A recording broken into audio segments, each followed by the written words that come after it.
¿Estamos entonces? Listo. Sí, Hola, ¿se me escucha? yo sí. Listo. Sí, se escucha bien. Bueno, Prese- listo. preséntense, digan qué es lo que van a hacer. Buenas tardes, chicos. Nosotros somos del grupo 2. Vamos a hacer la presentación del caso clínico. El grupo está formado por Arias Silvina Florencia, López Frías Paula Daniela y yo soy Alvarado Gonzalo Alejandro. Pasa a la siguiente diapo, please, por favor. Presentando el caso clínico, tenemos un paciente masculino de 73 años de edad, el cual es administrador financiero. El motivo de consulta es el desvanecimiento por pérdida de fuerza muscular.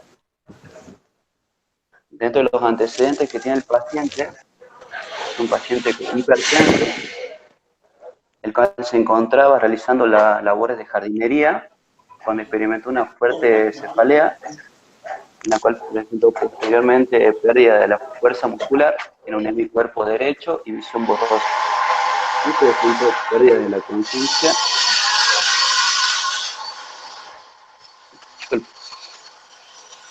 Y al despertar estaba en el hospital.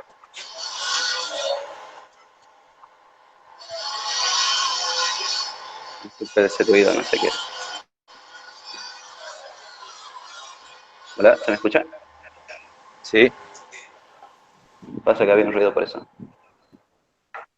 En el examen físico que se le hizo al paciente solamente se puede encontrar escoriaciones a nivel de lo que sería la cara y el miembro superior derecho.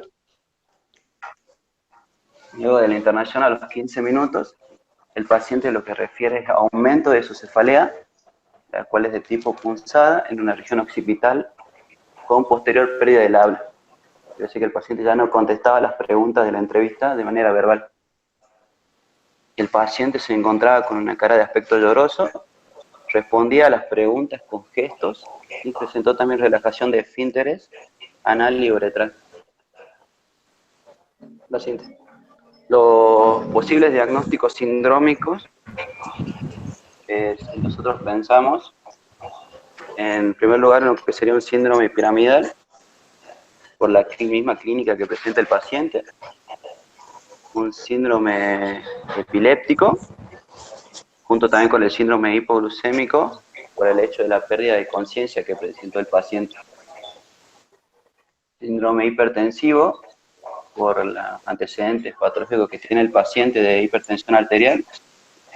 Y aquí teníamos una duda, Doc, con Sí. lo que sería TEC. No sabíamos si TEC se coloca así con traumatismo encefalocraneal, porque sabemos que dentro del TEC están englobadas varias patologías, o se encuentra dentro de un síndrome. Esa duda teníamos, cómo colocarlo, digamos. Mira, vos podés ponerlo como diagnóstico diferencial porque es un síndrome.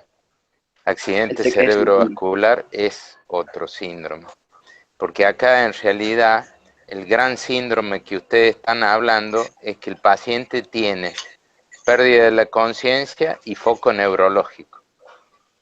Sí, sí, Y de diagnóstico diferencial han puesto todas estas causas, que son síndromes a su vez, ¿entienden? así es. Claro, esa era nuestra duda nada más, si colocar TEC o poner, o si el TEC entraba dentro de un síndrome y cuál sería el nombre. Pero colocar TEC No, está bien nada más.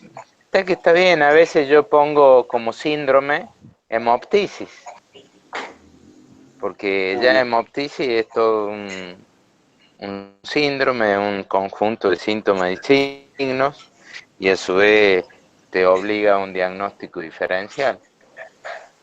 Listo. Y infarto agudo de miocardio también podría ser un síndrome, y Angor pectori y otro síndrome, y Angor pectori es por un lado un síndrome y un síntoma, ¿entendés? O sea, Sí, sí. hay inclusive síndromes. Ustedes si se fijan en la página de Facebook del rotatorio, ahí hay una especie de manual, un Word, que salen más de 400 rótulos de síndromes de la clínica. Y en algunos dice qué síntomas y signos incluye. ¿Mm? Listo, listo. Sí, Listo, eso era sigan lo nomás. que teníamos ahí. Bien. Bueno, Perfecto. nosotros nos inclinamos por lo que sería una enfermedad cerebrovascular, por la clínica, por cómo se presenta el paciente y eso. Bueno, ahora continúo yo con el marco teórico. Profe, ¿se escucha bien? Sí, Bueno, bueno, la enfermedad cerebrovascular es una alteración aguda de la función del encéfalo, transitorio o permanente, que se produce por un trastorno en la circulación, ya sea por una obstrucción del vaso o por una ruptura del mismo. En cuanto a los factores de riesgo, tenemos los factores de riesgo no modificables en cuanto a la edad, el hombre mayor de 40 años, la mujer mayor de 50 años en la posmenopausia y antecedentes familiares. Y los factores de riesgo modificables, el principal es la hipertensión arterial, también encontramos la diabetes, dislipemia con un valor de colesterol mayor de 200 miligramos por decilitro o triglicéridos mayor de 150, alteraciones cardiovasculares como la fibrilación auricular, el infarto agudo del miocardio, una endocardiosis infecciosa. El estilo de vida se relaciona con el sedentarismo, con una alimentación rica en grasas y otras enfermedades, por ejemplo las autoinmunes como el lupus, o si no también trastornos en la coagulación como lo son el síndrome antifosfolipídico y la trombofilia. La siguiente, por favor, Cris. En cuanto a la clasificación, se divide en un ACV isquémico y hemorrágico. El ACV isquémico es el más frecuente, representa el 85% de los casos y se produce por una obstrucción del vaso, que puede ser por un trombo o un émbolo. Un trombo es la formación de un coágulo en la luz del vaso, donde se va a ver agregación plaquetaria y de fibrina. Y un émbolo es un coágulo que se desprende y viaja hacia el cerebro. El ácido hemorrágico, si bien es el menos frecuente, es el de peor típico y se produce por la ruptura de un vaso. La siguiente. Hablando del ACV isquémico, tenemos la clasificación de TOAS, que es una clasificación etiológica. La divide en 5 grupos. En el grupo 1 se denomina ACV de grandes vasos o aterotrombótico y afecta a grandes arterias, como la arteria carótida interna, la vertebral, la basilar, y la causa principal es la arteria esclerosis, que es la formación de placa de ateroma en el interior de la luz arterial. El grupo 2 es el ACV cardioembólico, afecta arterias de mediano calibre, la arteria cerebral anterior, media posterior, la arteria cerebelosa y oftálmica. Y las causas son la fibrilación auricular, endocardiosis infecciosa y infarto agudo. En el grupo 3, el ACV de pequeños vasos o lacunar, son las ramas de las arterias medianas las afectadas. La principal son diabetes e hipertensión arterial. El grupo 4, el ACV de otras etiologías, puede afectar a cualquier arteria y puede ser como causa un tumor, enfermedades autoinmunes como el lupus, el síndrome antifosfolipídico, la cocaína, una disección de arteria carótida interna. Y en el grupo 5, el último, el ACV de etiología no determinada, que también afecta a cualquier arteria y no se conoce la causa. La siguiente. El ACV hemorrágico, la clasificación lo dividimos en dos. El ACV hemorrágico intraparenquimatoso, que es el más frecuente, y la hemorragia subaracnoidea. El intraparenquimatoso, la causa principal es la hipertensión arterial crónica. Esto se produce en personas añosas, donde ese aumento constante de la presión de la sangre sobre la pared arterial lo que causa es un debilitamiento y termina por dilatarse formando los aneurismas de Charcot, que luego con un aumento súbito de la tensión arterial se rompe y se produce la hemorragia.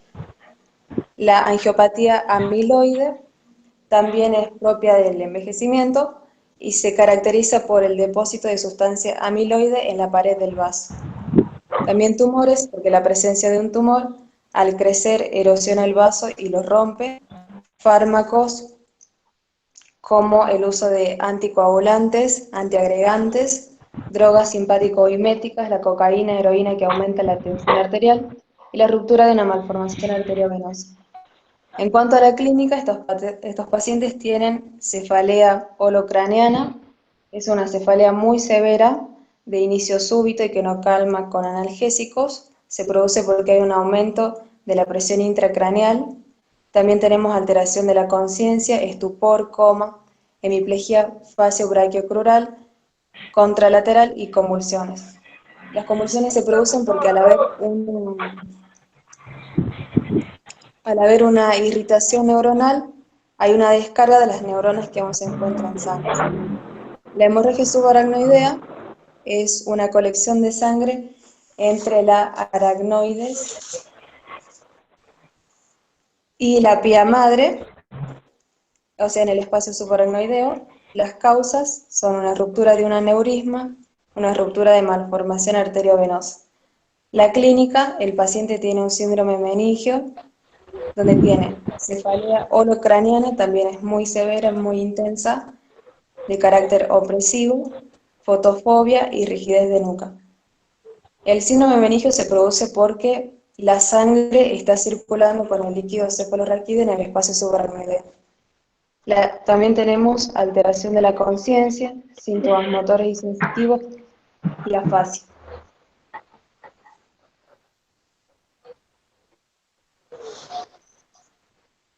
Bien, en cuanto al manejo de un paciente en el cual sospechamos un accidente cerebrovascular, debemos entender que este manejo puede comenzar incluso de manera prehospitalaria.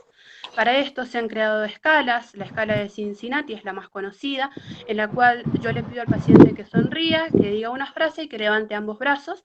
De esta manera, si encuentro alguna alteración, puedo llegar a sospechar de que se trata de un accidente cerebrovascular y remitirlo ¿Me disculpa un inmediatamente. segundo, Sí, doctora? sí, sí. Mire, acá vale la pena hacer un aporte porque ustedes tienen un paciente con un cuadro neurológico agudo. ¿Cuándo ese cuadro neurológico agudo nosotros clínicamente determinamos que puede ser un accidente cerebrovascular?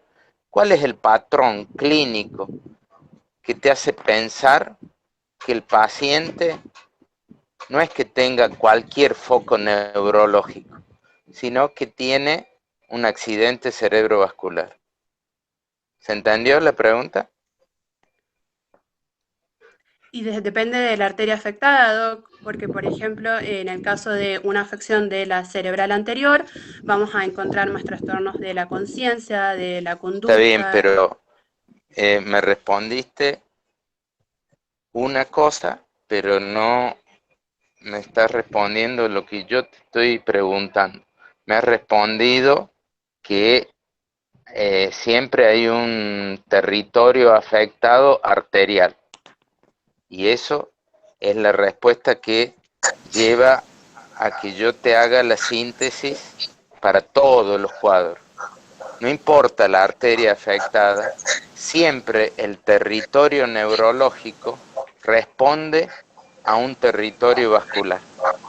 Entonces, uno define qué es un accidente cerebrovascular porque el paciente tiene un patrón vascular de la distribución del daño neuroencefálico y porque tiene una noxa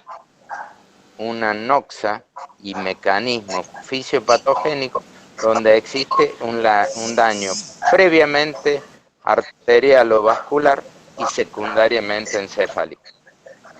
¿Se entendió? Sí, Tiene que haber las dos cosas. Tiene que haber territorialidad en el daño neurológico, orgánico y funcional. Tiene que ser un territorio que corresponda a una arteria cerebral. Y dos, tiene que haber una noxa supuesta, previa, real, evidente o sospechosa de que el daño está previamente en la arteria o en el vaso y secundariamente encefálico.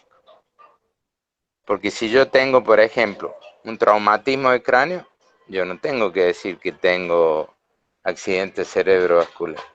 Si tengo un tumor cerebral, tengo daño neurológico, pero no tengo patrón vascular. ¿Entienden? Sí. Bien. Bueno, todos los accidentes cerebrovasculares tienen patrón vascular. Y por eso el daño neurológico es sospechado porque previamente está afectado el vaso. Disculpa la interrupción y siga. No, por favor, Doc. Bien. Dale. Una vez que el paciente se encuentra, si querés pasar a la diapo, Cris, que el paciente se encuentra en el centro de salud, debemos realizar unas medidas de manejo general. ¿Qué quiere decir esto? Todavía no sabemos si se trata de un ACV, si se trata aún así de un ACV isquémico, hemorrágico, etc. Estas son medidas generales ante todo paciente en el que se sospeche que tengo un accidente cerebrovascular. Debo asegurarme de que la vía aérea se encuentra protegida, observando también patrón respiratorio y manteniendo una saturametría de pulso mayor al 92%. Debo realizar una medición de la presión arterial y de la frecuencia cardíaca, evitando la hipotensión, porque recordemos que nuestro interés se basa en resguardar la zona de penumbra isquémica. Y si el paciente cae en hipotensión, esta zona de isquemia va a ir agrandándose paulatinamente. Por eso debemos evitar la hipotensión. Debemos hacer una evaluación del déficit neurológico y además también debemos buscar alguna cardiopatía concomitante. Se trata de un paciente que debe tener una monitorización electrocardiográfica constante para buscar arritmias o algún signo de isquemia miocárdica. Necesito tomar muestras de sangre. Primero voy a realizar una bioquímica básica, pero también voy a buscar algún trastorno de la coagulación. La historia clínica debe ser completa, no solamente basándome en examen neurológico, sino que debe incluir también factores de riesgo cardiovascular, qué fármacos tomaba el paciente, si se trata de algún paciente que posee alguna patología que pueda simular una ACV, como epilepsia, hipoglucemias, etc. Si hay un historial de abuso de drogas, si el paciente consume anticoagulantes orales, si ha tenido algún traumatismo, si es un paciente migrañoso, etc. Además también debo realizar, por supuesto, un examen físico completo y un examen físico neurológico bastante exhaustivo. A nivel hospitalario podemos utilizar la escala NIS. Es una escala que se basa en 11 ítems, en los cuales no solo vamos a evaluar la posibilidad de que se trate de una ACV, sino que también la probabilidad de éxito de un posible tratamiento trombolítico con esta escala. Una vez que realizamos una historia clínica y examen físico completo y exhaustivo, necesitamos realizar un estudio de neuroimagen. El estudio de neuroimagen de elección en estos casos es la tomografía axial computarizada, por la rapidez del estudio y por la disponibilidad también. En esa imagen que vemos ahí, podemos observar que se trata de un evento cerebrovascular isquémico frontoparietal izquierdo. Ahora bien, cuando recién sucede una ACV, no se ve así, ¿sí? En el 60% de los casos, en tomografía, en un accidente cerebrovascular isquémico, las tomografías son normales. En otros casos podemos detectar signos de isquemia precoz. La siguiente, Cris. En la primera imagen, las flechitas están señalando una zona de hipodensidad cortical subcortical en donde podemos observar que hay un borramiento de los surcos y las fisuras. En la imagen de al lado podemos ver claramente que se ha perdido la diferencia de densidades entre la sustancia gris y la sustancia blanca. Estos son dos signos de isquemia precoz. Y en la tercera imagen debemos centrarnos en el núcleo lenticular. El núcleo lenticular comienza a perder densidad y también comienza a borrarse sus contornos. Sirve mucho apoyarse en el núcleo lenticular opuesto para compararlos de esta manera. Siguiente. En esta podemos observar en la primera imagen que el núcleo lenticular tiene los contornos muy borrados y esto hace que se confundan los límites con las cápsulas internas y externas adyacentes. En este caso se trata de un paciente que tiene un déficit neurológico de menos de 3 horas de evolución. Si nos fijamos en la imagen de al lado, esta es una tomografía de control del mismo paciente. La bibliografía no nos aclara cuánto tiempo después, pero en tomografía, una isquemia, luego de las primeras 24 horas, comienzan a observarse recién las hipodensidades más definidas, que es lo que observamos ahí en la zona con un infarto y que tiene mínimas áreas de hemorragia petequial. En esto hay que estar atentos también porque un infarto isquémico también puede tener una transformación hemorrágica. Siguiente. En la resonancia no pasa lo mismo que en la tomografía cuando hablamos de isquemia. Estas resonancias, las primeras dos, constituyen resonancias de un paciente en un evento muy precoz. Se trata de un evento que tiene menos de 1 hora de evolución. En la primera imagen, la que tiene colores, simplemente es un esquema de dónde está el núcleo del ictus.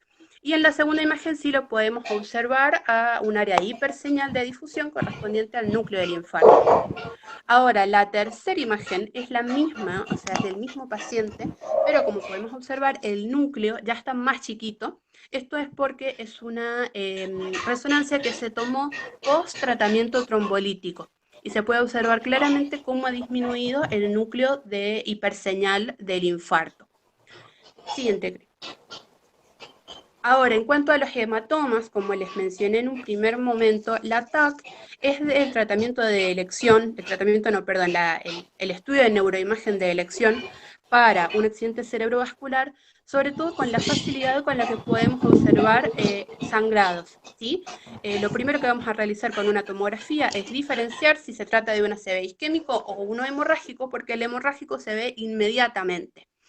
Se trata de un paciente. Estas 4 imágenes corresponden a sus días de evolución. La imagen A es el primer día, la imagen B es al 7º día, la imagen C es a los 15 días y la imagen D es a los 30 días.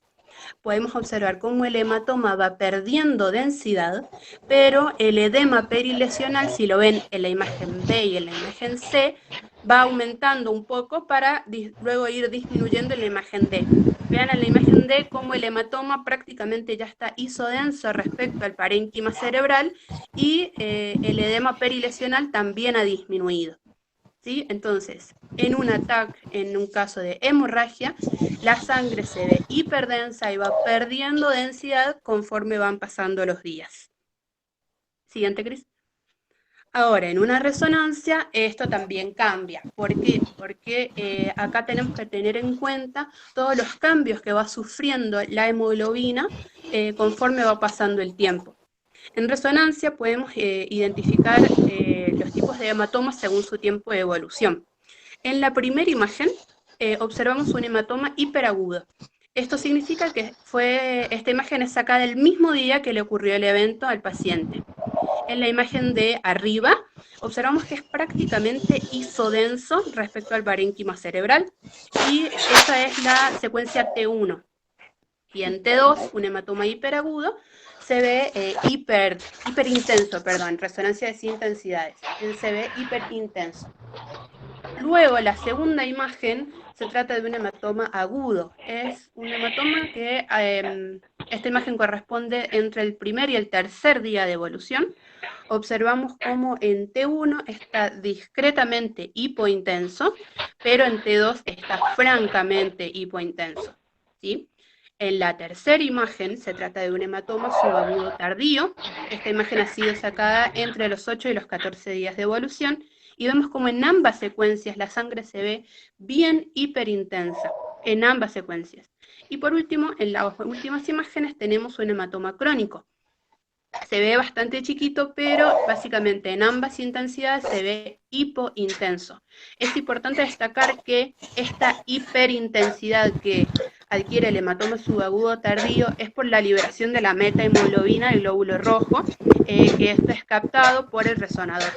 Y luego ya con la degradación del hematoma podemos verlo hipointenso en casos crónicos. Y bueno, no sé si alguno tiene alguna pregunta o ad hoc alguna acotación para hacer.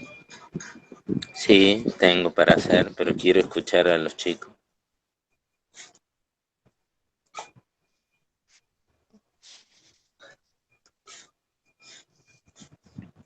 ¿Alguna pregunta, chicos?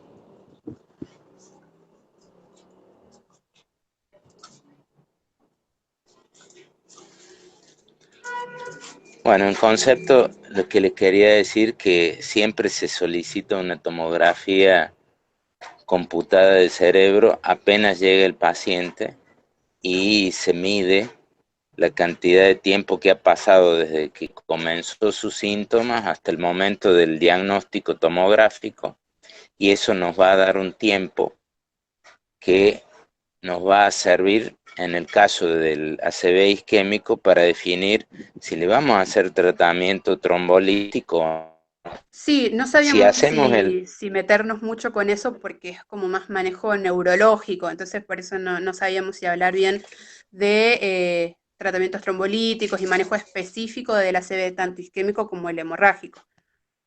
No, yo creo que al médico clínico le tiene que quedar el concepto de que hay que apurarse a hacer Ujú.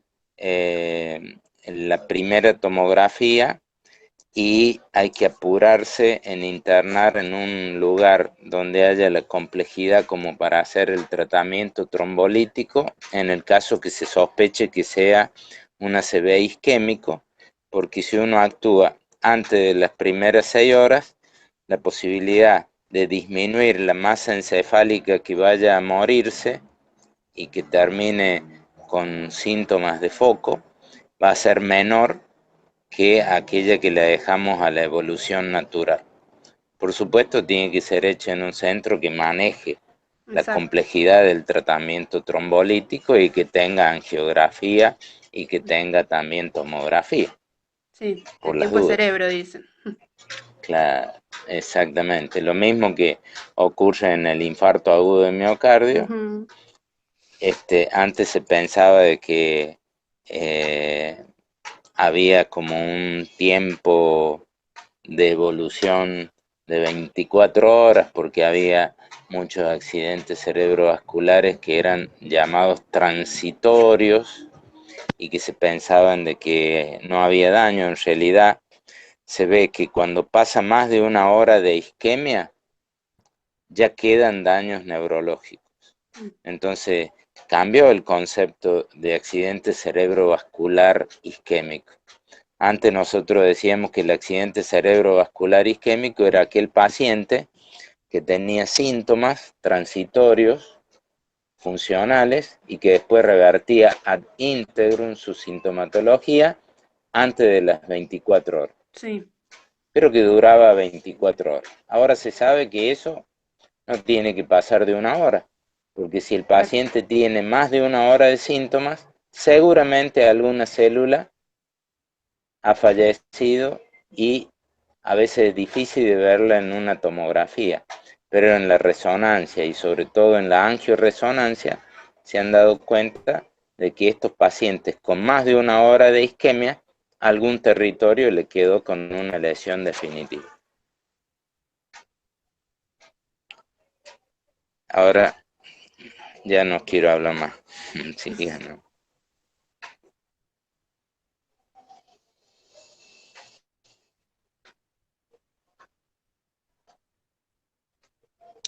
¿Quién sigue? Tienen Doc, que decir algo. una pregunta. Dentro de la clasificación TOA, ¿cuál es la más Sí. frecuente que se puede ver en la clínica normalmente? Pregúntenle a los doctores que están exponiendo y que se han puesto al día con el tema. Yo después les voy a dar un criterio Claro. clínico para cerrar. Ah, bien. No, si le preguntaba sobre una experiencia que me ha Ah, tocado. bueno. Y mire, yo les voy a contar algo. A mí me gusta que ustedes siempre utilicen la clínica como algo sumamente eh, precoz, mucho más precoz que cualquier tomografía, y después les voy a contar un caso. ¿Quieren?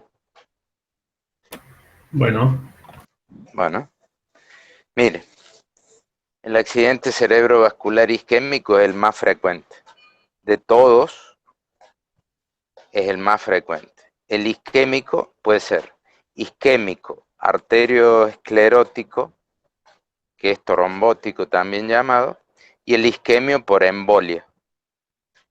El isquémico arterioesclerótico o trombótico Ese es el que tiene todos los factores de riesgo cardiovascular.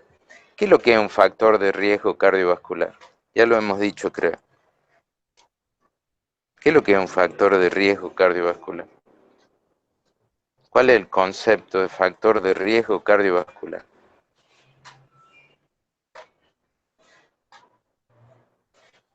A todos les pregunto.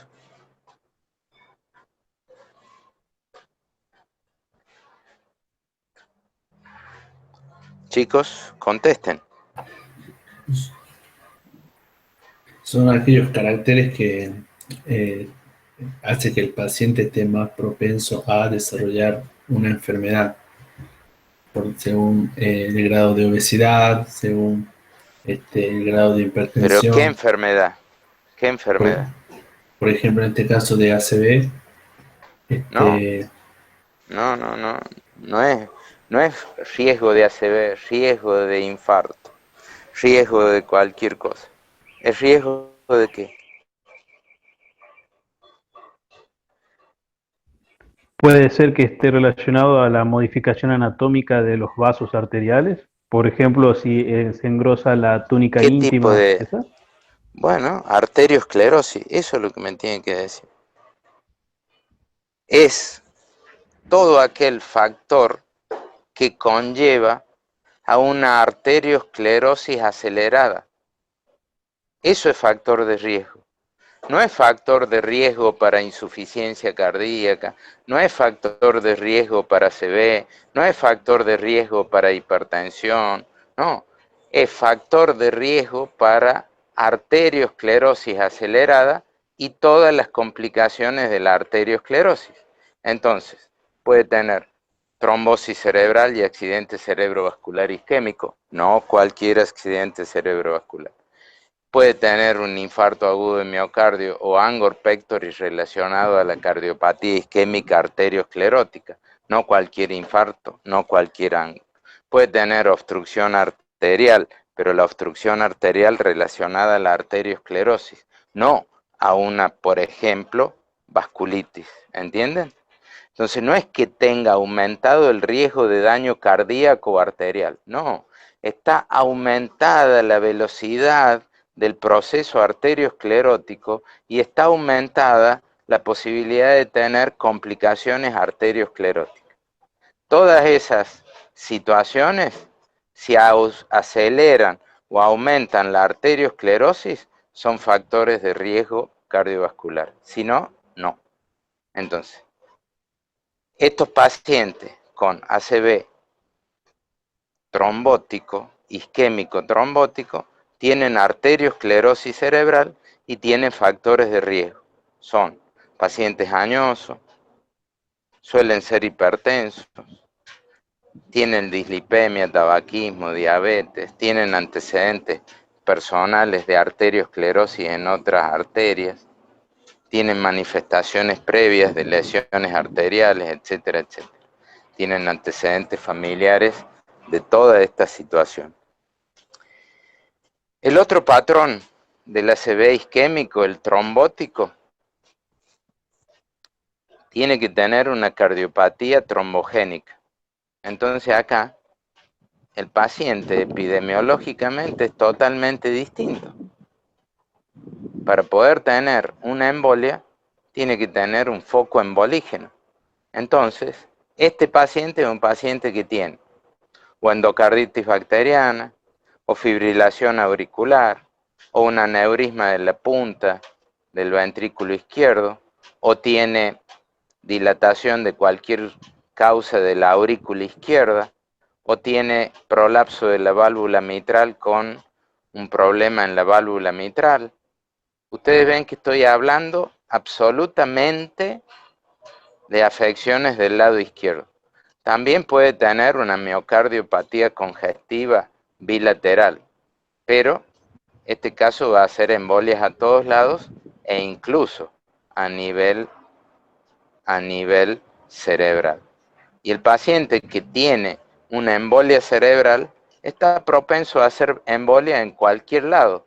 ¿Por qué? Porque es un fenómeno que se generó del lado izquierdo del corazón y puede dar un impacto a nivel cerebral, pero también en otras arterias. En cuanto a los hemorrágicos, en los hemorrágicos hay dos patrones distintos. Está el hipertenso crónico, que es un hipertenso severo, que hace un daño arterial durante una crisis hipertensiva que se convierte en lo que se denomina, ¿qué? ¿Emergencia o urgencia hipertensiva? Emergencia, porque compromete un órgano vital. ¿Eso es emergencia o urgencia? Emergencia. Cuando ustedes tienen daño cerebral, que es una de las complicaciones agudas, ¿es una emergencia o una urgencia? Emergencia. Emergencia, doc. Muy bien. Tienen que tenerlo en claro. Es la diferenciación de las crisis hipertensivas. ¿Eh? Las emergencias, hay peligro de, pero todavía no ocurrió. En la urgencia ya ocurrió. Cuando yo, perdón, al revés. En la urgencia hay peligro de, en la emergencia ocurrió. ¿Estamos? Bien. ¿Está claro? Bien. Bien. Cuando yo ya tengo el daño, este paciente es un paciente que tiene otra epidemiología. El paciente tiene mucha tendencia al coma, tiene mucha tendencia a hipertensión endocraniana, tiene tendencia a la convulsión y tiene tendencia a las complicaciones que es la protrusión del bulbo y la protuberancia por el agujero occipital y la descerebración, que es mucho la complicación temida, para lo cual inmediatamente nosotros procedemos con este paciente a tratar de disminuirle el edema cerebral. ¿Por qué? Porque como tenemos un continente absolutamente imposible de dilatar, que es el cráneo, y un contenido que de pronto teníamos masa encefálica y ahora tenemos masa encefálica más un hematoma que es progresivo, y el paciente va teniendo hipertensión endocraniana progresiva. Por ahí deja de sangrar y se detiene, pero eso no quiere decir que sea estable, porque el proceso del hematoma también tiende a atraer otros fluidos. ¿Está claro? Y el otro tipo de accidente cerebrovascular de tipo hemorrágico tiene una epidemiología absolutamente distinta. El paciente es un paciente joven, tiene antecedentes de cefalea relacionados a esfuerzos máximos, sobre todo a esfuerzos de tipo isométricos, y que previo al dolor de cabeza estuvo haciendo un esfuerzo de tipo isométrico, o haciendo pesas en el gimnasio, o estuvo pechando un auto, o estuvo haciendo esfuerzo físico, levantando cosas que habitualmente no hace, y después de eso tiene una cefalea súbita y comienza con todo un cuadro de irritación meningia. Ese es el paciente que tiene una debilidad previa, congénita, y cuando es joven sufre una complicación del aneurisma, y es la ruptura de un aneurisma que, como están localizados la mayoría en el polígono de Willis, la ruptura se hace hacia el espacio subaracnoideo, como dijo la doctora, y tiene síntomas de tipo meningio, aparte de la hipertensión endocraniana. Entonces ahí tienen 4 patrones absolutamente distintos de la epidemiología. Y ustedes ahí tienen 2 tipos de ACV hemorrágico y 2 tipos de ACV isquémico. Para cada uno de ellos hay que tener una aproximación clínica distinta. En los hemorrágicos, ¿a quién llamo?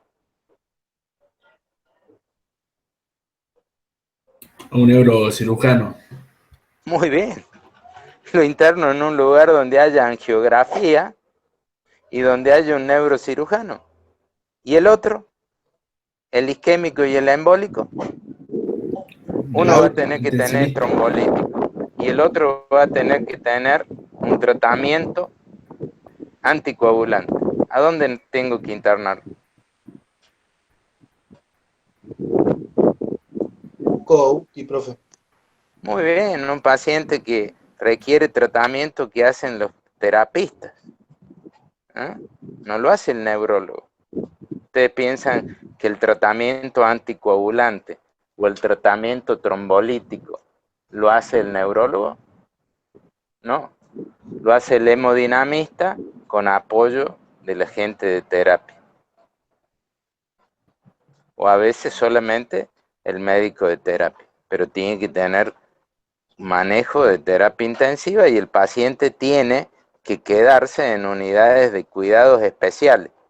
Inclusive en Europa, en el año 90, se empezaron a hacer salas que se denominan salas de stroke. Stroke, sinónimo de accidente cerebrovascular. En Europa también, y son en Europa, en Estados Unidos también, y en los países desarrollados hay terapias intensivas donde la mucama, el fisioterapeuta, el médico, la enfermera, etcétera, están especializados en el manejo de pacientes con accidente cerebrovascular. Son terapias intensivas a propósito del accidente cerebrovascular. Así como existe la unidad coronaria, que es una especie de cuidados intensivos para el paciente coronario, esta es una especie de cuidados intensivos para el paciente con accidente cerebrovascular. ¿Entendido? Eso es lo que yo me gustaría que manejen ustedes como clínico, porque le va a servir como concepto general, hagan cualquier especialidad. Y después si hacen la especialidad de neurocirugía, neurología, terapia, bueno, lo van a tener que manejar mejor, por supuesto. Sigan preguntando, sigan interaccionando. Los chicos que tenían que dar el caso tienen algo que decirnos, nos quieren contar algo, nos quieren actualizar el tema de algún modo. Chicos, participen más, porque si no esto se hace, no es un Ateneo. En el Ateneo todos tienen que preguntar, Doc, todos yo tienen que tengo una participar. consulta. Dale, Romina. Hace rato cuando decía que teníamos que tener dos patrones para decir que era una enfermedad cerebrovascular, habló de las noxas. ¿A qué hace Sí. referencia en sí? ¿A qué Y que noxas tienen tenemos que, que...? y que tenés que tener algo que te marque el daño vascular. ¿Entendés? Por ejemplo, vos tenés que tener patrón arteriosclerótico o patrón de debilidad por un aneurisma congénito, o tenés que tener un foco embolígeno, ¿entendés? Tenés que tener algo, o tenés que tener una hipertensión severísima que te rompe cualquier arteria, y te rompió una arteria. Entonces, vos tenés que tener la noxa, porque no hay modo que esta situación territorial se dé sin una noxa previa. Noxa vendría a ser el mecanismo del daño. Y el daño no es un daño encefálico, es un daño vascular. Primero está el daño vascular y las manifestaciones son encefálicas. Por Bien, Doc, eso muchas gracias. se debería llamar accidente vascular encefálico, no cerebrovascular. Porque primero está lo vascular y después lo encefálico. Pero es lo mismo.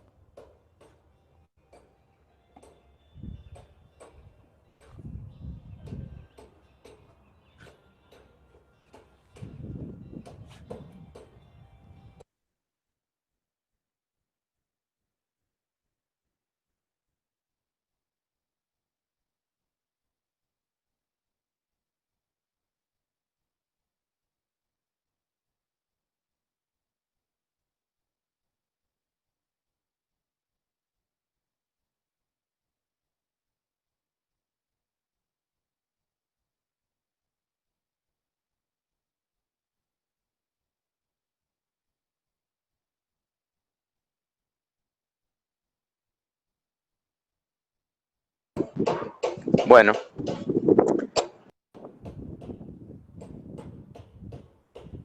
chicos, Sí, profe, bueno, quería hacer hincapié a ver si podemos hacer sobre las maniobras para un diagnóstico de ACV. bien. O eso lo vamos a ver el sábado. Podemos hacerlo el sábado, pero en un accidente cerebrovascular uno hace todo el examen neurológico completo. Y también tenés que buscar varias cosas. Una, otras complicaciones de la hipertensión, si está relacionado a una hipertensión con un ACV de tipo hemorrágico, porque concomitantemente podés tener otras complicaciones. Tenés que buscar en lo cardiovascular el foco embolígeno, si sospechás que tenés un síndrome de ACV isquémico con sospecha embolígena. Tenés que buscar toda la epidemiología para arteriosclerosis y todas las complicaciones de la arteriosclerosis, porque yo le quería contar dos casos. ¿Quieren que se los cuente? Sí, profe. Sí, Sí, sí. Bien. Tuve un alumno que ahora es médico y es neurocirujano, y era hijo de un gran neurocirujano de acá de Córdoba, que era Joino, no sé si lo han sentido nombrar. Ahora falleció el doctor profesor Joino. El hijo ahora tendrá 35 años. Cuando tenía 21 años era alumno mío, y como era hijo de un afamado neurocirujano, le hice hacer un cuadro semiológico diferencial de las características clínicas de los distintos tipos de accidentes cerebrovascular. Un día se estaba bañando, el chico, después de haber ido al gimnasio, había tenido cefalea en el gimnasio, se estaba bañando y empieza a sentir cefalea intensa, síntomas de fotofobia, rigidez de nuca, y le llama al padre y dice: papá, estoy teniendo un aneurisma cerebral complicado y una ACV de tipo hemorrágico. No, me dice, no me jodas. Sí, dice, porque tengo tal cosa y tal cosa. El padre estaba en un sanatorio del centro y el chico tenía un departamento en el centro. El padre continuo le dice: andate hasta la puerta y deja abierta la puerta. Yo, cualquier cosa, entro. Bueno, el padre se va a buscarlo sin creerle mucho al hijo, porque a veces los padres no le creemos mucho a los hijos, sobre todo no los respetamos, que tienen sus criterios. A veces siempre creemos que le hemos cambiado los pañales y van a ser nenitos siempre y que nunca van a crecer. Resulta que deja abiertas las puertas. Cuando le entra a llamar por teléfono, ya no responde más el chico, entra al departamento y lo encuentra tirado en el living. Lo interna, le hace una angiografía cerebral, un aneurisma, lo opera un discípulo de él, no lo operó él, no se animó a operar a su propio hijo con un criterio muy importante. Y el chico se salvó y quedó absolutamente indemne, no quedó con ninguna secuela neurológica, y después, bueno, hizo neurocirugía, pero hizo su propio autodiagnóstico. Y yo creo que eso es una casualidad terrible. ¿Entienden? ¿Hola? Sí, profe, se entiende, sí, sí, se escucha.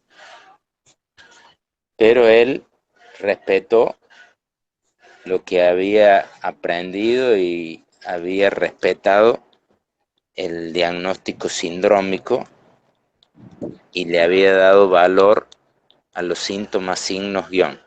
Cefalea súbita, vómito en chorro, rigidez de nuca, fotofobia, en una persona joven después de haber hecho un esfuerzo. Listo. Hizo su propio diagnóstico, se lo contó por teléfono al padre y lo llamó. Y el padre con toda la infraestructura tuvo la suerte de poder operar y salvar a su hijo. Un caso terrible. Y el otro caso de hace poquito,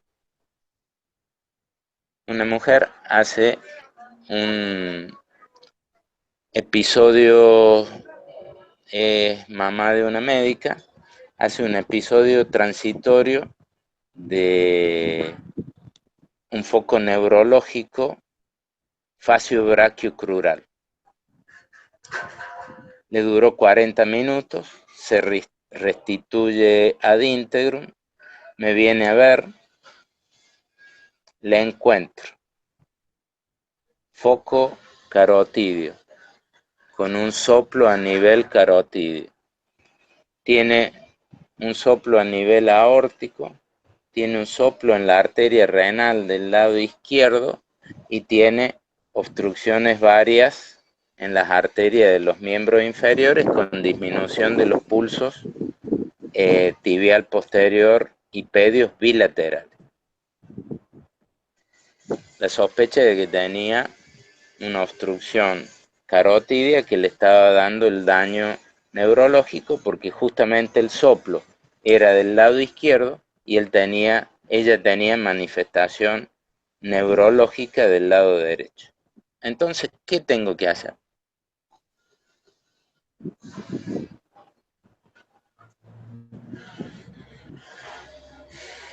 ¿Qué tengo que hacer? ¿Le hicieron el ecocardiograma de las arterias carótidas? Le hicimos un ecodoppler y salió que tenía una obstrucción bilateral más acentuada del lado izquierdo.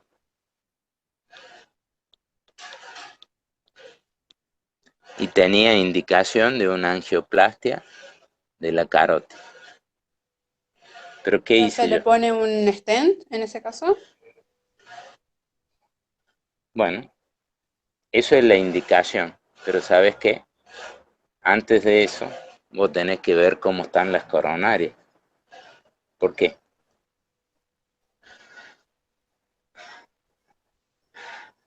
No tenía síntomas. ¿Por qué? ¿Por qué tengo que ver cómo están las coronarias?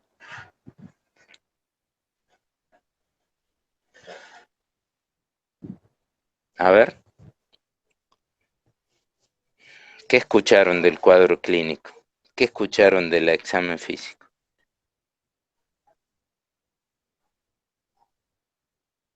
Y con la cantidad de soplos que nombró, es bastante probable que estén en algún punto también con aterosclerosis, entonces haría una arteriografía para evaluarlas y saber también si puede soportar después la colocación del stent y demás, y prevenir un futuro evento cardiovascular, ¿sí? Excelente, doctora. Bueno, yo cuando determino que un paciente es un pan vascular, yo lo determiné porque tenía 2 o más arterias obstruidas. Tenía la carótida, las arterias de miembros inferiores, probablemente la arteria renal del lado izquierdo. Entonces ya tenía 2 o más territorios arterioscleróticos. Tengo que buscar la arteriosclerosis coronaria. ¿Por qué? Yo a un paciente panvascular no le puedo hacer ningún estudio sin hacerle previamente una cinecoronariografía, porque en el medio del estudio, en el medio de la angiografía, en el medio de la angioplastia, se puede infartar. Si yo tengo una ACV, bueno, es la enfermedad que venía, pero si yo no tengo en cuenta y lo someto a una situación de agresión psíquica, física, farmacológica, traumática, intervencionista, y se me infarta, es una mala praxis. ¿Está claro? Entonces yo tengo como criterio que no es un criterio Sosa, no es un criterio internacional. Hay que primero hacer la cinecoronariografía y si hubiese un daño arteriosclerótico a nivel coronario, primero se trata el problema coronario, segundo el neurológico y tercero el de miembros inferiores. ¿Por qué? Porque el coronario te puede matar, el ACV te puede dejar con una hemiplegia y el vascular periférico te puede dejar sin un pie. Entonces, el primero es mucho más dañino, el segundo no tan dañino y el tercero es menos dañino que los otros dos. ¿Se entiende? Sí, doc. Chicos. Bien, Claro, claro, entendido. perfecto. Bueno, han trabajado muy bien y los felicito al grupo que presentó. Quiero que los otros hagan casos así. Aparte de tener un caso, ustedes tienen que hacer como hizo este grupo, que han ilustrado el cuadro, nos han traído a colación situaciones clínicas y nos han dado criterios nacionales e internacionales de manejo. Ese es el propósito de un Ateneo, refrescar el conocimiento, conocer el caso y poner una especie de actualización sobre el tema, sobre protocolos tanto de diagnóstico y si hiciera falta terapéuticos. ¿De acuerdo? Profe, una duda. Sí, En ese caso de esa paciente, ¿no sí. le pide un perfil lipídico para ver cómo está el colesterol y le hace un tratamiento profiláctico para prevenir El tratamiento se fue alguna isquemia? hecho, escucha, el tratamiento se fue antes de tener ningún estudio. ¿Por qué? Porque yo ya sabía clínicamente que era una arteriosclerótica. Entonces le hice todo el tratamiento como si estuviera sufriendo un infarto, porque en realidad estaba sufriendo una isquemia o un posible infarto cerebral, que iba a ser arteriosclerótico. Entonces le comencé un tratamiento para muy similar al del infarto agudo de miocardio, con todo, con toda la O medicación. sea, lo anticoagula, le da estatina. No, anticoagulación no, antiagregación, le doy estatina, le doy prile, le doy espironolactona, que son Perfecto. las cosas que han servido. A nivel cerebral, yo puedo utilizar aspirina, podría utilizar clopidogrel, pero a nivel cerebral hay uno de los antiagregantes que es mejor que todos los otros, que es el silostazol. Les cuento el Perfecto. caso, porque esta paciente que le estoy contando no es de ahora. Con el silostazol se mantuvo estable en sus cuadros neurológicos, se le hizo una cinecoronariografía y el hemodinamista, que ya sospechaba que podía haber un problema arteriosclerótico, en el mismo momento que le hizo la cinecoronariografía, le hizo una angioplastia coronaria a 2 arterias. Al mes y medio le propuso hacerle una angioplastia de la carótida y una angioplastia de la arteria renal izquierda. Antes de eso, en el momento de la hemodinamia, le hizo un disparo a las coronarias, verificó que estaban permeables, que los stents no se habían tapado, procedió primero con la angioplastia carótida exitosa y después le hizo la angioplastia de la arteria renal izquierda. Y ahora la señora cada tanto viene y tenemos cuidado de sus arterias de las piernas, que son actualmente las más comprometidas, pero que a eso no le vamos a hacer ninguna angioplastia porque tiene una arteriosclerosis difusa. Y fue lo último que estudiamos. Y a todo esto el paciente siempre, la paciente siempre estuvo tratada para prevenir el evento trombogénico.